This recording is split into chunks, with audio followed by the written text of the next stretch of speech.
Hi, good morning and good afternoon, everyone. Welcome to our webinar. We're going to get started in just a few minutes as we get launched and everyone loaded into the session. Perfect. So as we get going, I just want to introduce myself. My name is David. I'm a partner here at CSPN. We're looking forward to having this workshop and webinar today. Really excited to have a diverse group of leaders from across the retail sector and really talking about a number of different tips, tricks, tactics that are going to find ways to enhance the customer experience. And we've got folks that are working in a number of different types of corporations and setups and have worked in different ranges over their careers.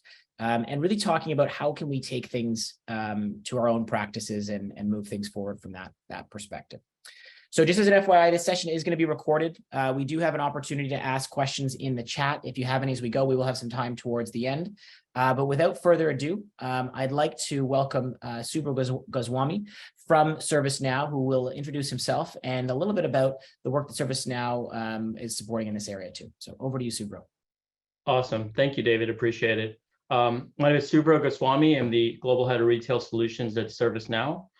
In my role here, really focused on helping work with our customers at ServiceNow, focused on how do we help them really support their retail operations. At ServiceNow, we're typically initially known as an IT ticketing tool. We found that capabilities have really extended past IT into many other areas of the business, especially around operations and retail operations, which is why I'm very excited on this panel to introduce our wonderful guests that we have. So on this panel today, we have David Pitsch, who's the Vice President of Guest Services at Arc'teryx. We have Brad Zimmer, who's the Associate Vice President of IT Systems and Operations at Federated Co-operatives Limited.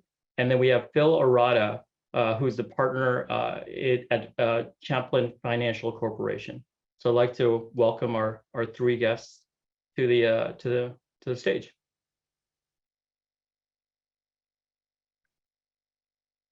Awesome. I'd love to start with just giving a chance for our guests to introduce themselves. So please just give me a 30-second overview of your background and what led you to your role at retail and a little bit about your experience in this space. Dave, we'll start with you. Yeah, thanks, Suvro. And thanks for having me on the panel. Really excited to be here. I'm Dave Pitsch. I am the Vice President of Guest Services at Arc'teryx. So Arc'teryx is a North Vancouver-based company that focuses on making the best gear for all your outdoor adventures. So my role, I lead all the digital guest experiences from website support to helping us care for the gear over the long run.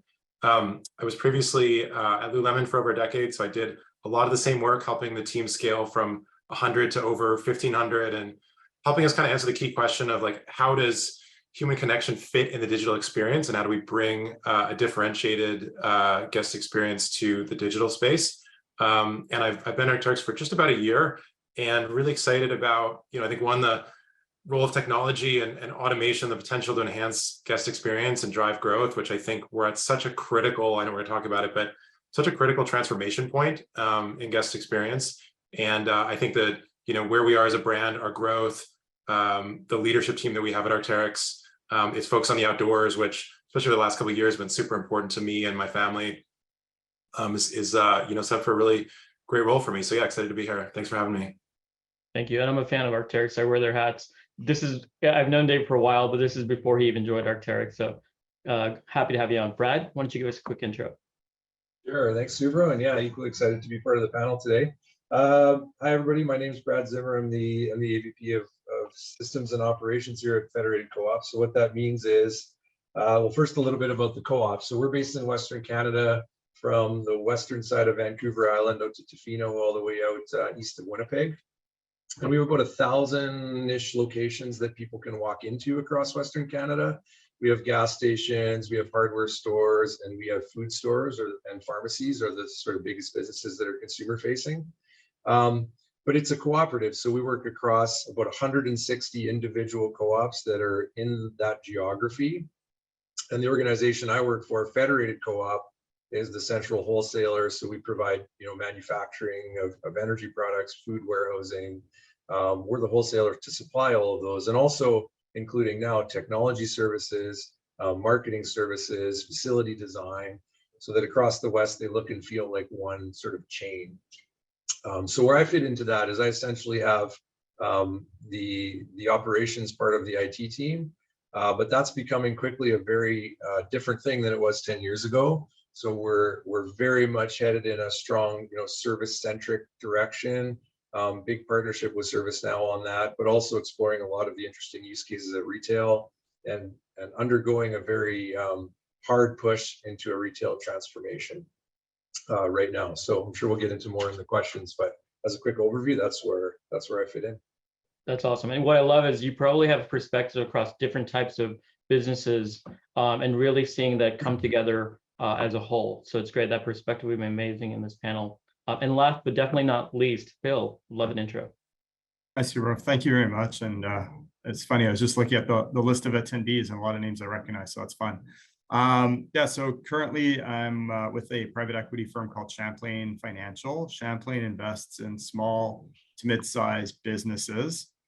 We have over 25 platforms, but what's relevant today is we have a big platform in furniture, we have a big platform in apparel, and we have a big platform in food and beverage. So definitely playing a number of different consumer spaces. Prior to being at Champlain, I was CEO of Mountain Equipment Co-op, which is a Canadian outdoor retailer. So Arc'teryx would be one of the vendors into MEC. And then before that, I was with Best Buy Canada, where I was in finance and operations. That's amazing. Technology and outdoors are two of my favorite passions. So I think we have a lot in common already. Well, this is wonderful. I want to start with the elephant in the room, which is what people are talking about nonstop, at least from my purview. We just had our knowledge event in Las Vegas for ServiceNow, where our customers come and talk about and learn about new things happening. And one of the top topics by far was AI and AI in retail, and what's the implications of AI in retail. So I'd love to ask a question to the panel, starting with Phil, of can you share some of your thoughts on the potential of AI in retail and any of some of the early use cases you might have seen or potentially see happening from your perspective of in your roles? Yeah, so let me start by saying I think AI is incredible. So one of my side gigs is I've taught at a business school here in Vancouver for over 10 years. And so there's issues about students using AI to obviously make homework a lot easier, but I was actually building a training module, doing a case study, and usually it takes me a couple hours, and I just went to ChatGPT and I just said, hey, can you present a case on this company that's 2 pages long? And in 10 seconds, it spat out something that would probably have been better than what I could have written in 2 hours. So it took my work from a couple hours to probably 30 minutes, which is pretty cool. Our businesses now are called smaller sized businesses, so called $200 million in revenue. We are going to rely on our tech partners, and you're reading a lot about tech partners that are going to integrate AI into their platforms. So I don't see us actually in any of our platform businesses being big enough we don't have a big IT department that could go and figure this out on its own. And so maybe Brad and Dave will have more relevant current experiences. But certainly there's a lot of use cases. The biggest one for us is chat and online product recommendations and being able to answer questions from our consumers. And right now, chat is either handled by a small set of agents that we have, or we've even tried to get in-store frontline associates to go and respond to chat, but the experience isn't great. So we feel that that's one out of the gate that we think could be really good. The second is actually helping with reordering. So hitting those, the right order points and hitting the volumes in terms of our assortment and mix. A lot of retailers are having inventory issues. Part of it is because it's a lot of humans behind the scenes that are making those decisions. And so for us, being able to take AI and plug it into our merchandising platform would also be quite powerful. So those are some of the things that we've thought about, but again, because our IT departments tend to be quite small, our tech teams, we're going to rely on our partners as they integrate AI into their tool set. Yeah, I definitely hear that a lot as well. And I think, as it's an evolving space, so we're all going to learn a little bit as this shapes up of what technologies stick and what technologies, maybe is not as effective with using AI. Brad, would love your take on this. Yeah, no, and I can, I'll piggyback a little bit on what Phil shared there as well in terms of the forecasting. So I guess generally, we're not too deep in any one area in this. We're kind of just, we're looking at where we can best apply this kind of potential most strategically and trying to sequence a little bit on where and what we're prepared to do. So one of the areas we're also looking at, Phil, is how we build this into our merchandise planning. So as you can imagine, things like weather can have drastic effects on watermelon sales, right? If it rains for 2 days in a row, we will have nowhere to put truckloads of watermelons that do not sell. So historically, we have, promotion forecasting models that use a pretty, simple set of demand factors: price point, what season is it in, special around holidays for things like cranberry sauce around Thanksgiving or whatever, might have. But now the more modern forecasting systems are just throw 200 different demand streams at it and demand factors of all kinds of things. And the AI decides what's most important for that item at that point in time and what best forecasting algorithm to use. And so almost like a smart assistant where it is better than the humans in that way. And it's not biased and it's not motivated by trying to hit a service level target, even at the expense of inventory and those sorts of things. So that's one that I'd say we're looking at pretty heavily, but we haven't taken any real steps to implement it yet. We are definitely planning. And a second one that we're really looking at and starting to actually pilot already is more AI in video, using video and AI use cases in our stores. So simple operational use cases like actually being able to recognize snow is one example and flag a store associate to go and make sure there's not a safety risk at the front entrance, for example. Recognize slip and falls, to keep and retain video where it looks like the cameras have recognized a slip and fall scenario. We'll keep that video for 2 years. But other interesting things, just recognizing an abandoned cart or product on a top shelf that has been, picked by consumers, and there's maybe 4 cases on the shelf, but it's pushed to the back. Flag an associate to go and pull them to the front. So we're in exploratory mode. We have this in 2 stores now, and we're trying to build out the cases that are useful to the store with their input. And then we plan to kind of scale that, appropriately. Fuel's another one, just as a quick mention, where we're moving more towards 24-hour fueling at our sites. So we're trying to leverage our cameras that we already have on site to recognize perhaps, precarious scenarios or issues where there's suspicious things going on or any kind of sort of recognizable danger. So looking at some safety use cases as well from that standpoint, and endless use cases really into manufacturing and recognizing people that aren't wearing hard hats in hard hat areas and that sort of thing too. So just at the cusp. I love it. And you can start to think about, like, as this expands, and just to your point on video, I mean, things even such as you mentioned like stockouts or obviously theft through self-service is a growing concern with a lot of retailers. And how do you, and in some cases when they delved into it, they found employee thefts are actually up because they know how the system works. And so how do you do it in the most nicest way possible, but help reduce it? And just even knowing that something is watching and can track what's happening is enough of a deterrent in many cases, because we know that a lot of video feeds aren't even being monitored. And so if AI actually gives you a proactive notification and you send someone out to explore it, there's a lot of interesting use cases that definitely start to evolve. Dave, love to get your take on AI. Yeah, I mean, I think it's probably the technology I've been the most excited about in my 10 years of being on the service side. Yeah, I mean, I just set my wife up for GPT-4 this morning and talked her into it and told her the value of it. So I'm definitely an advocate for it. I mean, the CEO of OpenAI, Sam Altman, said in an interview probably a couple months ago that, like, if you look at where the biggest near-term opportunity is, it's probably in customer service.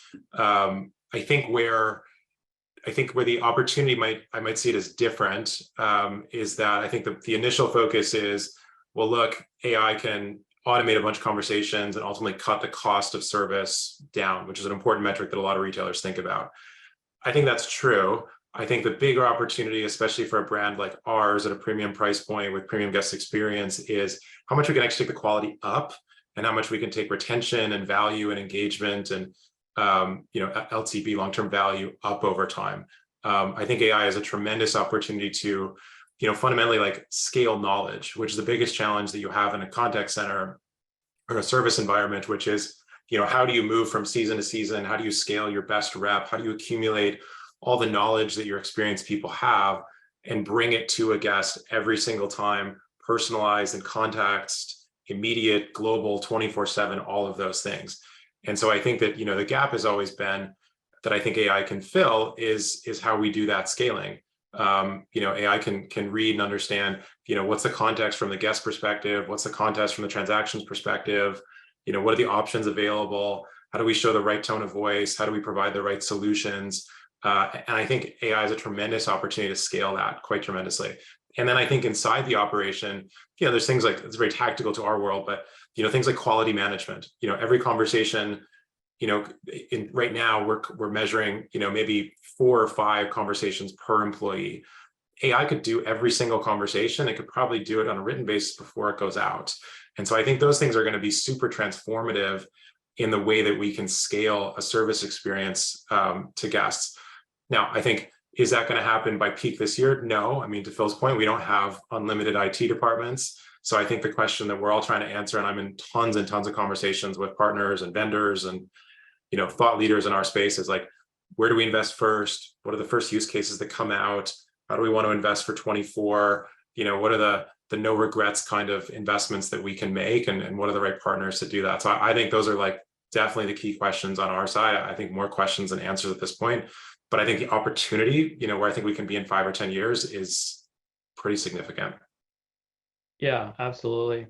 And as you're mentioning about knowledge, one of the other thing that popped in my mind, and it's one example I saw last year, is also supporting your development within your organizations. If you think about your IT development teams, your low-code development teams, even your business people developing support for your organizations. Imagine, you want a dashboard for which one of your stores had the least number of issues and had the best improvement. Instead of having to now figure out what kind of coding you need to do to build this out, you just literally type it out in in plain English. Here's what I'm looking for. And I actually saw this live last week as an example within ServiceNow, is you were typing on natural language, and we actually saw that code was being written literally based on historical examples that were almost close to perfect, that was giving you exactly what you want. So now you turn, frontline or even like business employees into quasi coders that can get you really impressive insights about your business without having to go back to a BI team or someone else, and that might take days, if not weeks, to get accomplished. So it's super exciting, and I think the future is going to be very interesting. I'm very curious to see where that goes. I want to shift a little bit. So our topic today is called Behind the Click. And it's how retailers can make improvements to their operations and help their customer experience. So I wanted each panelist to share one recent innovation or step that either you've been able to make or you've seen being made that'd be of interest to our audience. And Brad, I'd love to start with you if you're open to it. Sure, absolutely. I'd say in my case, it's a step forward, maybe not an innovation, but one thing we're doing in order to prepare for that next 5 or 10 years, as Dave mentioned, really where the trajectory is going, is one of the things we had to do in the co-op system is really start from the basics and rebuild our foundation at retail. Because we're a cooperative, we had disparate systems all over the place. We have 4 business lines, so they each had their own point of sale system, different networks, different Wi-Fi. Like, we didn't even have sort of a core baseline experience in a store to build on. So we've been spending the last 2 years kind of rebuilding that foundation from scratch. Huge network program to have standardization across all locations. Same with servers in the back room. So operational standards, regardless of the fact that these are independent organizations. But the one thing we're doing to really get to the next level is also investing in point of sale modernization. We hadn't done that for, a couple of decades since we did our last major point of sale transformations. And so investing in unifying the same point of sale wherever possible across all business lines, then we can layer in all those sort of next generation retail experiences on top of that. So, for us, we're kind of in that foundational rebuild, not the capabilities everybody wants or where we're aiming, but the foundation to build them on. I love it. I've heard the point of sale challenge before. Kind of let me drill into a little bit. So what happens when you don't have consistency there? Well, like, what are the implications to your business? Well, the biggest thing we found in the past is that we can't roll out anything new at scale, or there's a laundry list of conditions around fit when we're trying to do something, because we know half the stores it's not gonna be possible, which creates localization of investment then, where we end up with sort of shadow IT and all these different local cooperatives, because we're not able to provide a standardized solution for all, and we're kind of a bit crippled in that sense to say, here's the standard offering, because we don't have the standard foundation. So then they start to invest, and I get it. They start to invest in their own local solutions for like liquor delivery or liquor online sales in one market. We'll have 8 different solutions out there with different cooperatives, because we haven't been able to build it centrally or offer it as a central service. So part of it is making it easier for them. And then when we get to these really next generation things, we'll be able to build those on top of those experiences and have it the same for all. Whether you're a huge grocery store in a major city, or a small grocery store in a small city, the experience should be the same. And that's kind of what we're aiming for, is unification across all these layers, including service, because the other implication is that if you have different experiences everywhere, trying to service those with conditions and knowledge bases and that whole service experience just becomes intensely more complex. So we're trying to simplify at every turn to make this one way of doing things and turnkey solutions. Yeah, I couldn't agree more. And we're ServiceNow, so from our side, we see that quite a bit of how do you streamline that process of giving service. Phil, I'd love to get your thoughts on like one recent step or innovation, either you've seen made, or even one of the companies you've invested in made, or one of the companies that you've previously worked for have made. So maybe sticking the same theme from Brad. I mean, for us, customer service is obviously paramount.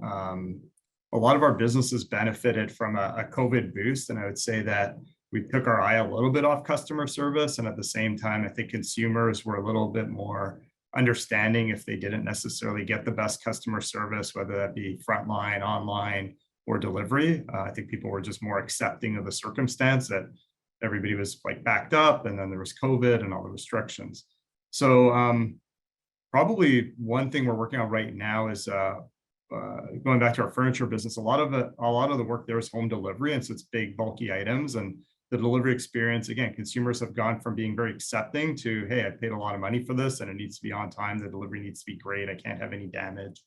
And so again, it's been using technology. So nothing that I would say is groundbreaking, but again, groundbreaking for a smaller business, and bringing in technology to help us to map out routes, technology to help tell the consumer your delivery truck, you're five deliveries away. Here's where the person is. You're the next delivery. You could track the vehicle, taking photos if a delivery goes wrong.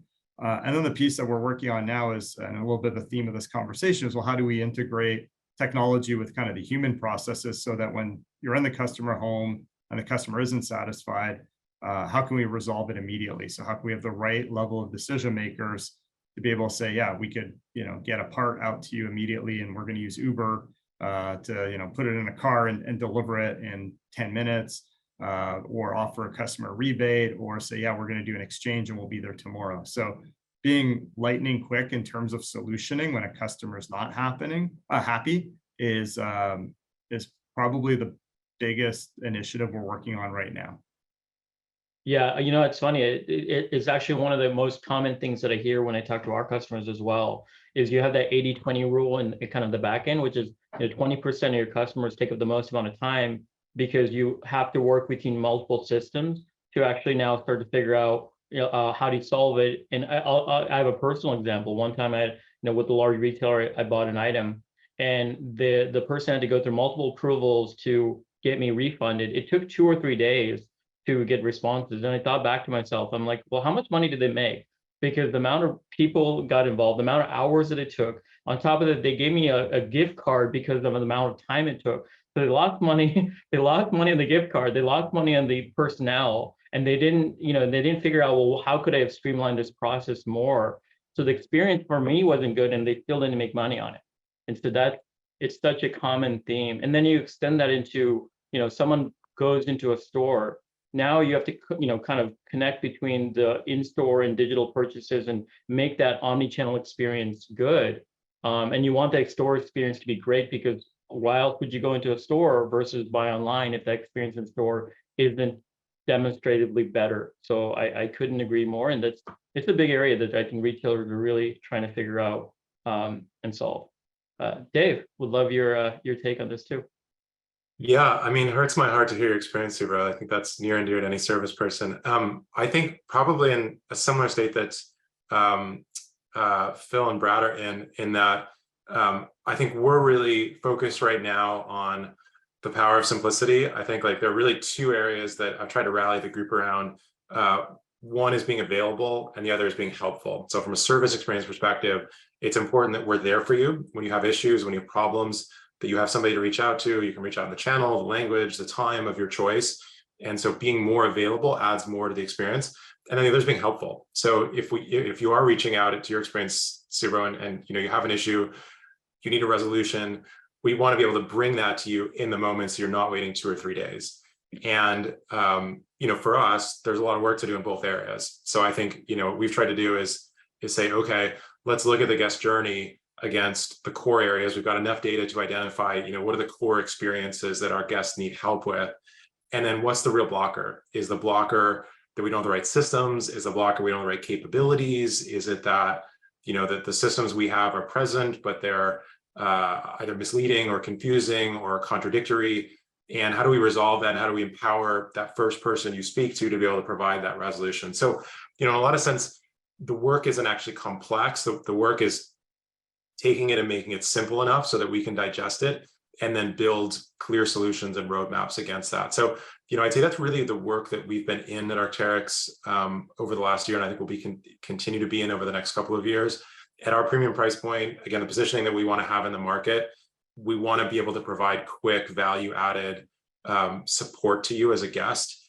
And so that's really what we've been kind of focused on, are a lot of those kind of basic issues that we can make easier and simpler for you as a guest, and then also for our reps. And so the two things kind of go together. When the guest gets a resolution, the rep feels more successful, and the rep feels more successful, there's greater confidence, greater engagement. And so there's a, either a positive circle or a vicious circle that sort of exists in those areas. And so we've been really focused in, trying to create the positive out of that.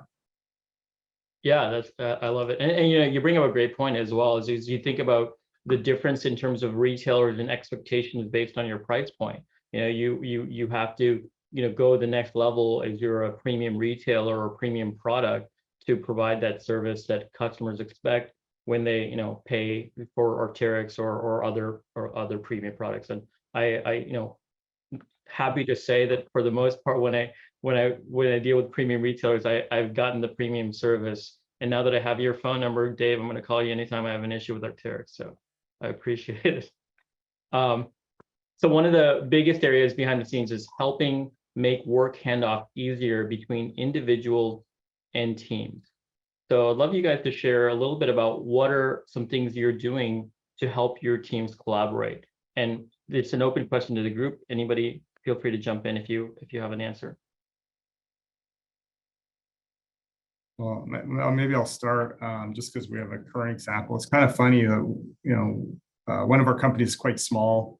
And yet, so the first piece is actually organizing meetings. So getting teams in different groups to actually speak together, I think, and it's a completely different topic, but the whole piece of people working from home, hybrid work, what's happened is it's actually created more silos even within small groups. So we've actually just started pulling committees back together to say, hey, we have this common customer service issue, just get together in the same room. And then the second piece, which is newer for us and implementing in some of our portfolio companies, is workflow management software. So a little bit what you talked about earlier, Suvro, but how to make sure that we have a ticketing system, how to make sure that we can track a case, that we can put KPIs, that we can post metrics. And so that's something we've started to do, is just hold people accountable through data and metrics. But the way to do that is actually to have a proper workflow that you have real statistics, and it's not anecdotal, but it's actually hard facts. Because I think people were doing a lot of finger pointing using anecdotal examples, and now we actually said, no, we're going to put in place some workflow management software, and now we'll actually go right back down to like data to discuss what's working and what's failing. That's so near and dear to my heart, Phil. You don't even know. Awesome. I love it. Brad? Yeah, no, I was gonna say, Phil's speaking my language totally. I'm not even gonna repeat it. I'll just say ditto, because it's exactly the same. And what we're trying to build in for that culture. I'll maybe share an example that might be a bit unique to Co-op, but same thing with the technology in the stores. Independent co-ops across the West here have made independent investments in their own collaboration software and tools, and they'll have their own Microsoft 365 subscriptions. If you go back 2 years, it created a bit, and we went into pandemic mode, and we're trying to collaborate between our organization and the individual co-ops. We're across individual co-ops on a project. It was very difficult. It was a mess of guest logins and all kinds of things. We're just trying to have a combined sort of team space. So one of the things we did is, beyond working through workflows and other things, and lots of investments in ServiceNow as well, to make overall handoffs more defined, we actually worked with Microsoft to create more of a gated community concept with our tenants. So we now manage a tenant for all the 160 co-ops plus ourselves. Each co-op can have their own unique domain for identities and for websites and logins and all those things and emails. But it is like a gated community where creating a team site is easier because of the way we've structured it, and it's like we operate as one individual entity in that sense. So 2 co-ops can collaborate in a team space even though they're from different organizations, and because we facilitate it all for them as a service, it's made the whole thing much more seamless. So we're kind of in the process of sort of bringing people into the gated community. There's still some outliers around the edges, but that's been one kind of notable thing I think we've done in the last 2 years to try and just make that a little bit easier in our type of business model. Yeah, and I can't overstate enough the importance of kind of solving that messy middle that exists in businesses. I mean, so much energy you find as you start kind of peel back the onion is around like just manual processes and things that this person needs to talk to this person, needs to talk to this person, and as you start thinking about repeatable processes that continue to require the same jumps and hoops, you start to think about, like, how do we circumvent all of this, and then really what needs to get done, and how do you create visibility of where that the slowest link is, the weakest link is in the process, and you start to kind of whittle that down. And if you can't solve it, creating some kind of workflow to what Phil's talking about to break those barriers and make those efficient. I mean, that's I was surprised when I first joined ServiceNow. I didn't know much about the company, and then you start to understand what capabilities and what possibilities are if you make workflow faster. And then you see, that there's a lot of love there to make those efficient. The IT people are the unsung heroes. I will say that, Brad, we have unsung heroes to make businesses work, but it's so well needed, because that's the glue that keeps everything together. Dave, love to see do you have any kind of perspective or thoughts that you'd like to share in this space? Yeah, I mean, similar. I think, one challenge that we've been working on is our repair experience. So, I think if and Phil would know this from, MEC days, that, one of the core value propositions that we have in this industry is that we will help you extend the life of your gear. We can talk more about that. But so one of the operations we have to be able to perform is to be able to take in a gear, let's say a jacket, assess it, determine what repair makes sense, repair it, and get it back to you. Those are multiple steps, multiple people touching that item. The item can physically exist in different locations throughout that experience. And from the guest perspective, it's one process from beginning to end.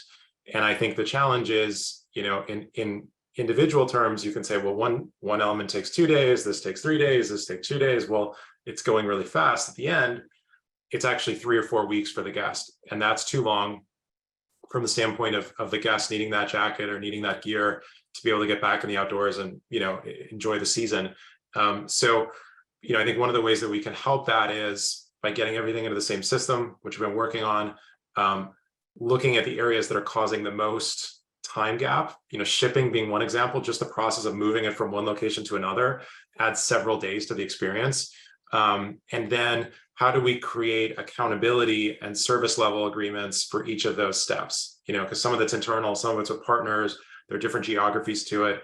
So building those clear standards and then saying, okay, Dave is the person who's doing the repair. Well, Dave is accountable for taking that repair, completing it, and sending it out. And we can see how well Dave is doing. We can see how many Dave is getting done in a day. We can see his execution quality and be able to measure that. And so I think, we've been on that journey. We'll continue to be in that. But I think being able to streamline that and create consistent lines of accountability and clarity has been quite helpful already. And I think will continue to be really helpful internally and with partners to be able to execute well for the guest. Yeah, that makes a lot of sense. Dave, just a quick follow-up on that. Do you have any sense of like, what is the hardest nut to crack as you start to kind of whittle down like the different pieces, and or anything that's a little bit tougher than others? Well, I think there are a couple of challenges. I think one challenge is geography. We're trying to offer this service across multiple parts of the globe. And so the partners, the logistics, the capacity, the guest expectations are all different in different parts of the world. And so trying to establish a consistent standard while also navigating the various complexities of the market dynamics is one challenge. I think, another challenge is setting the right capabilities and guest expectations. We offer a wide range of products. And so it's important for us that we have one standard that kind of umbrellas across the entire brand of Arc'teryx, but also applies to jackets, to shoes, to harnesses, to shorts. And so it's a pretty broad category, and trying to figure out, how do we build the supply chain, the guest experience, the capabilities, et cetera, so that in the end, guests feel like they're getting a really good experience and feel like we're standing behind the product. And so I think sort of navigating those two, is quite challenging, and there's a lot to figure out there. Yeah, I can definitely empathize there. I can imagine that. So moving on, so can you guys, and this is again open to the group, can you share any major initiatives that your team or even an industry peer or partner is leading that is exciting to you? And can you share a little bit more about like why you'd be excited about what that initiative would be? And if not, I'll pick on Brad. Sure, pick on me. No, I have one. It's back to foundational things. So one of the things we've done a network standardization across all of our stores, working with each of these independent co-ops.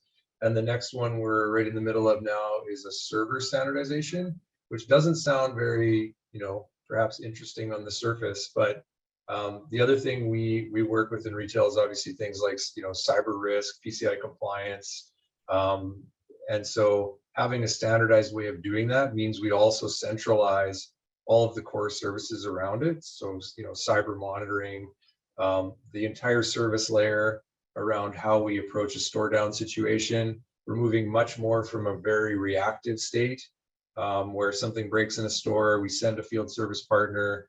There's perhaps hours that pass while they go and sort of figure out what's broken in the store. Much to your point, Dave, on even just moving a jacket between two locations on a repair, every minute counts in that kind of situation, let alone hours.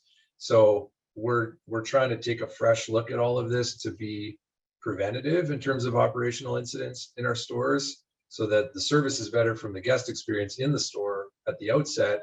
And when there is an issue, everything is standardized and we can troubleshoot remotely in an instant is the goal. And if there's a physical failure, we have a plan with a piece of equipment in the store to address it, not to sort of, because some of our locations are actually quite remote and might be, a 4 or 5 hour drive from a major center. And so trying to build things in a preventative way where we can manage and monitor them centrally is a big push for us. And again, that standardization just helps on all the sort of fun things you can build on top of that at the end. So that's our big one right now.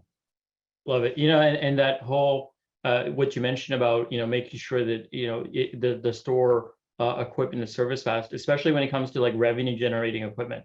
You don't want to go down and every minute that's gone down, I'll just make an example, like a fryer at a restaurant. That what we found is what ends up happening is if it doesn't get serviced fast enough, people go around their normal channels to fix it on their own. And then you lose sight of what's being covered, should have been covered under warranty. you know, what equipment is even located in the store anymore, because they may switch it out, and now you have a tough time if it breaks again. You don't know what was really located in the store or not. And so all of it has this ripple effect of you know, the expectation of how fast something can get fixed. And if it doesn't get fixed, the ability for seamlessly reducing the friction on that frontline employee, the frontline manager, to have to manage the process. You know, I can imagine a vision of, let's say something breaks and all you do is take a photo of it with your phone or your Zebra device or whatnot, and then that turns into the ticket, so that now you have a logging of what's happened, but they're not going to a backend computer spending 10 minutes to create a case that really they're not going to do. They're just going to pick up a phone.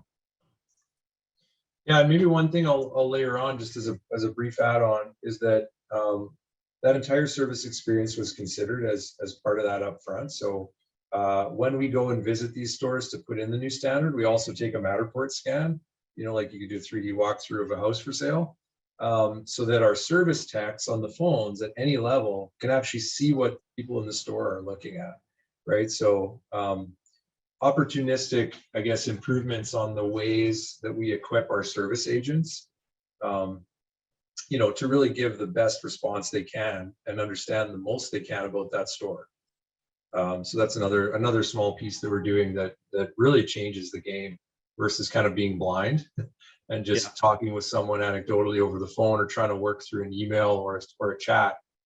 You can just bring it up and see what they're seeing in the store. Okay, because a lot of the thing about our locations also is that they are not standard layouts or formats or cookie cutter store designs. They're all unique and different. Some are brand new, some are 60 years old, right? So having that info is a very, very big help in the service response as well. Yeah, I could definitely see that. I also want to just share this info for the panel, for the participants on the call. If you have any questions, please shoot into the Q&A. We'd love to get questions for our excellent panelists. I think we have one already, and I'd love to open up to the group. Question is, how does AI not become the big brother and a complete loss of privacy?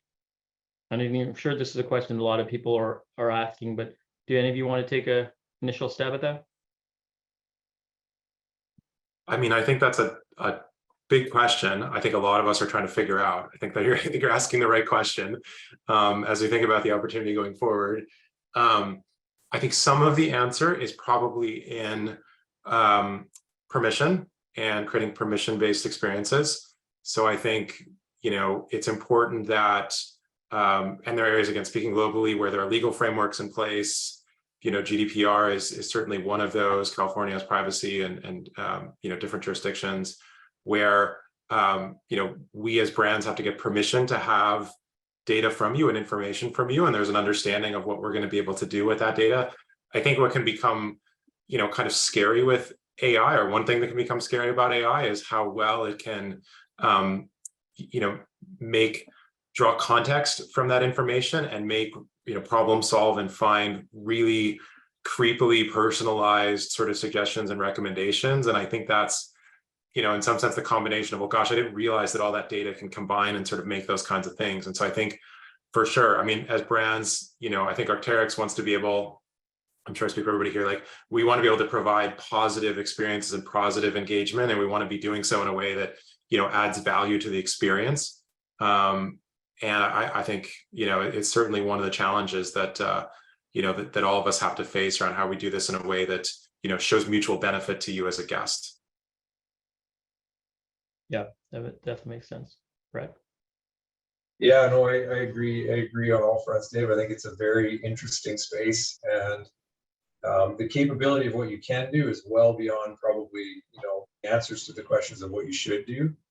So one of the things I'll just share to add on to the camera example, you know, prior, we are very, very cautious that we do not use any of this technology for things like, you know, theft profiling.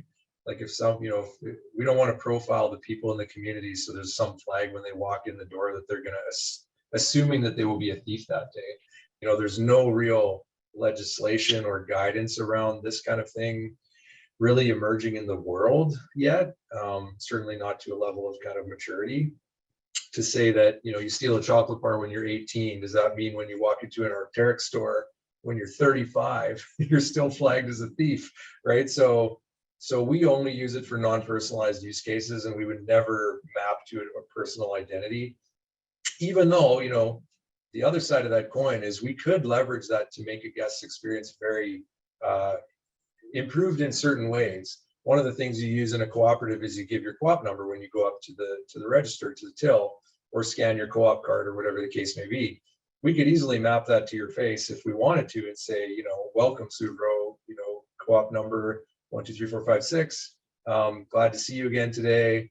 You know, recognize you bought this last time, but we're making really conscious decisions not to use it in any kind of personal way. Advertising or marketing is an interesting one in terms of looking at personalized views of offers, perhaps.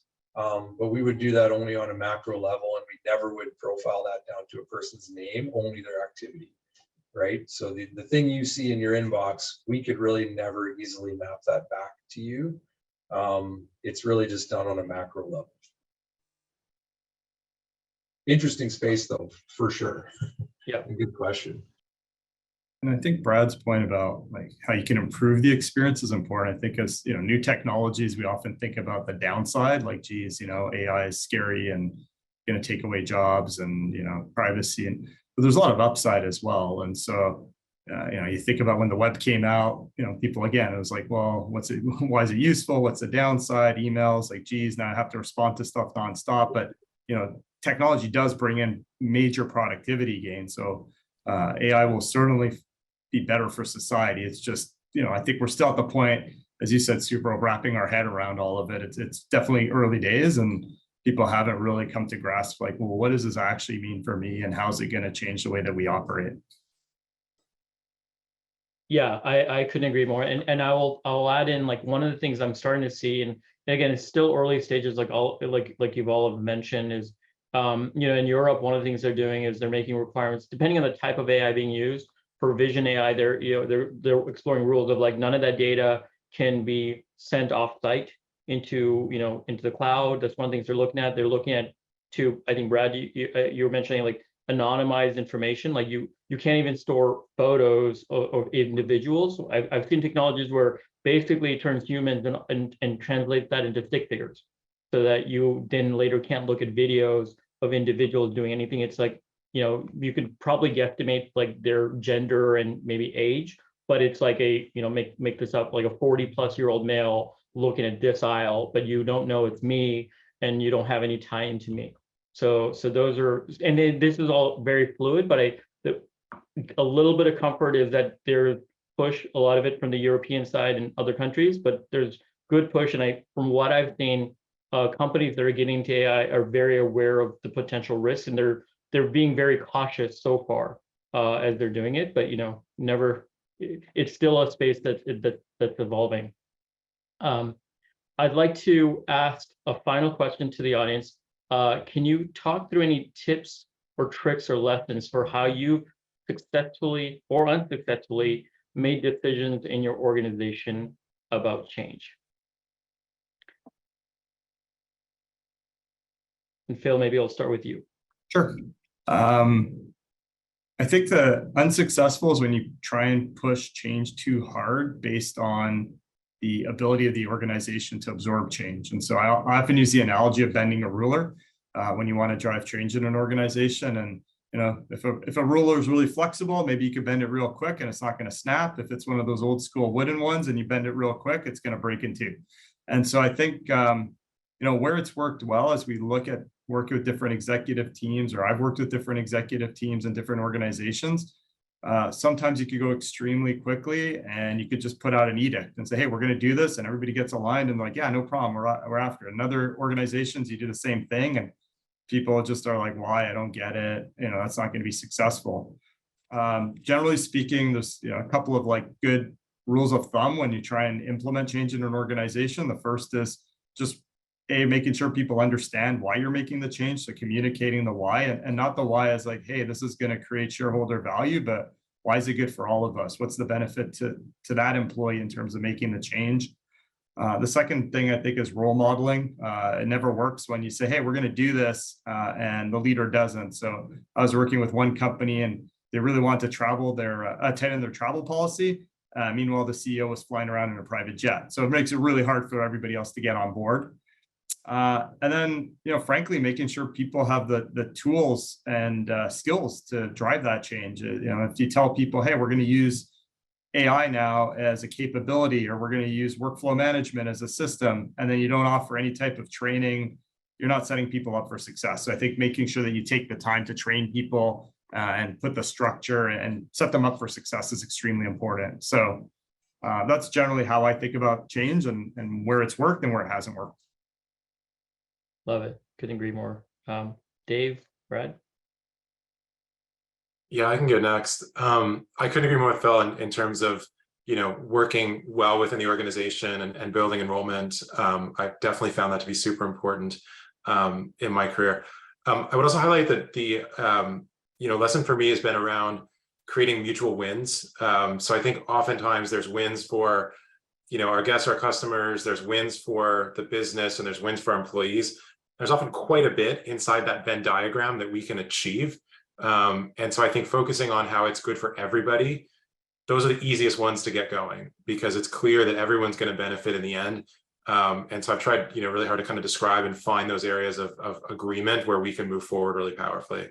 And then to my earlier point, I think the notion of mastering simplicity and is really important, especially in, an area like mine, like service, that can get kind of jargony. It's easy to feel overwhelmed. There are 18 different systems and 25 processes. And I think it can be easy to feel kind of defeated by that at times. And I think when we can move forward really powerfully, it's when we can take that whole thing, step back from it, understand, okay, what are the pieces that we can attack that can make a tangible improvement and drive real value. And then we can explain that to executives. We can explain that to our technology partners. We can explain that to our finance partners, and we can get enrollment and funding and resource and support because we all understand it clearly and we have a really defined goal and success. And so I think that, especially in the service side, has been a real area of success where we've been able to make good progress is when we can bring that sort of clarity and simplicity to a problem. Love it. Brad, last word. Yeah, I think those are both awesome answers. Fully aligned with those sentiments for sure. I would say, the only thing that I've learned through trial by fire in my career also is that you can't really overplan. Like, alignment is number one to get people understanding what you're doing and why and what value it will bring and how. But also don't underplan and dive into something before you are sort of ready, or you will pay for it along the way. My teams get annoyed with me with the saying that I say probably too often, and that's don't chase fish, build nets. And so I often will say, you're chasing fish again, right? But if you dive into it a little too quickly, you'll be chasing fish the whole time for things you didn't think of and things you didn't anticipate, and someone who's not aligned and isn't understanding what you're trying to do. So overinvest at the front end, I think is maybe what I would share, and make sure you sort of plan to build the net metaphorically, and then work through the process. And that's governance and all the things around decision making about enacting a change as well. Love it. Excellent answer. So as we come to a close, I really want to thank the audience and especially our panelists, Dave, Brad, Phil. Thank you so much. It's been an excellent time speaking to you all. Awesome, Suvro. Thanks so much. And I really appreciate, just to echo that on behalf of CSPN, all four of you gentlemen making time to be here. I was just feverishly taking notes down here, and I will give Brad the ultimate one on the chase fish and catch nets or build nets. I think is a great analogy to finish off today. And really, today's about sharing some perspectives from folks who've been in great leadership roles over the course of your career so far, and leading with some really interesting conversations. So a lot of things to take away. And I know, Dave, you'd been part of a CSPN event, I won't say how many years ago, but a few years ago, but pre-pandemic, we'll call it. It's sort of pre and post-pandemic. We're looking forward to having more of those events as we get into the balance of 2023 and into 2024. And that's all thanks to sponsors like ServiceNow, who are helping build this community and put these things together. So Suvro, thank you to you and ServiceNow for enabling today's session. Thank you for those who are attending. There will be a recording afterwards. And most of all, thank you to the panelists for taking time out of your busy schedules to share some insights. Really, really valuable. So with that, I will close off. hope everyone has a great day. And if you can get outside and enjoy some of that activity and technology, that's the win for the rest of the day. So enjoy it. Take care. Great. Thank you, guys. Thanks, Al.